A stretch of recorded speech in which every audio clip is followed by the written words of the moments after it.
Kenalin fans, ini dia Gary Benchegib. Bersama komunitas Sungai Watch, ia dan kedua saudaranya membersihkan sungai dan menghalau sampah plastik agar tidak sampai ke laut.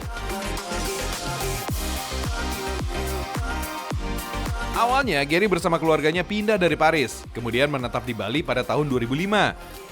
Pemuda Perancis ini mengaku nyaman dan cinta dengan alam di Bali. Tapi setelah beberapa tahun tinggal, Gary merasa terganggu dengan banyaknya sampah plastik di sungai, jalan, dan sawah.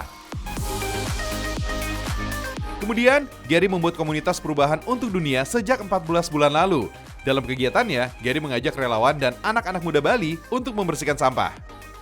Di Sungai Watch, kita mau peduli sungai yang ada di Indonesia dengan jaring yang simple, buat dari semua bahan lokal, namanya floater and walker.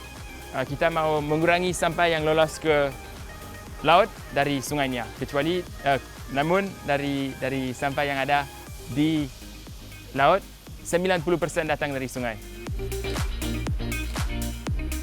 Tabung penghalang sampah ini dikenal dengan dua istilah, yaitu trash walker sebagai penghalang sampah berukuran besar dan floater untuk penghalang sampah berukuran sedang. Alat ini dibuat khusus oleh komunitas Sungai Watch dengan menggabungkan bahan paralon dengan sejumlah rangkaian. Di bagian bawah alatnya juga dilengkapi dengan besi galvanis yang berfungsi menghalangi sampah. Kemudian, penghalang sampah dikaitkan dengan seling baja di antara dua sisi sungai agar bisa mengapung. Nah, cara inilah yang membuat sampah yang terbawa arus bisa terhalang. Kini sudah ada 2 trash walker yang sudah terpasang dan 108 floater yang terbagi di beberapa kawasan sungai di Bali. Kawasan ini dimulai dari Denpasar, Tabanan hingga Badung. Kita mulai Sungai Watch udah 14 tahun yang lalu dan kita sudah memasang lebih dari 108 jaring hari ini. Sekarang 2022 kita mau memasang lebih dari 1000 jaring di seluruh Indonesia, mulai di Jawa Timur dan Bekasi. Kalau begini, Indonesia bakal bersih dari sampah ya, fams. Jadi bangga deh dengan aktivitas yang dilakukan Gary. Setiap hari, sampah yang sudah terkumpul mencapai 2 ton di Provinsi Bali. Kemudian diangkat dan dibawa dengan motor khusus ke tempat penampungan yang disebut station. Uniknya lagi nih, sampah botol plastik dicuci dengan air hujan dan mesin khusus fams. Kemudian, air bekas cucian ini gak dibuang begitu aja, tapi ditampung dan diolah kembali agar bisa dipakai untuk mencuci botol kembali.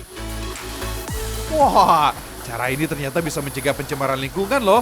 Emang keren deh idenya, fams. Sementara itu, jenis sampah botol kaca masih dibersihkan secara manual. Meski lokasi ini dipenuhi oleh sampah, tidak ada bau menyengat atau aroma tak sedap sedikit pun. Soalnya tempat ini bisa dibilang bebas dari sampah limbah rumah tangga. Kalau udah bersih, botol-botol ini siap dikirim ke sejumlah perusahaan untuk di-recycle. Sedangkan sampah plastik dimasukkan dalam mesin penghancur.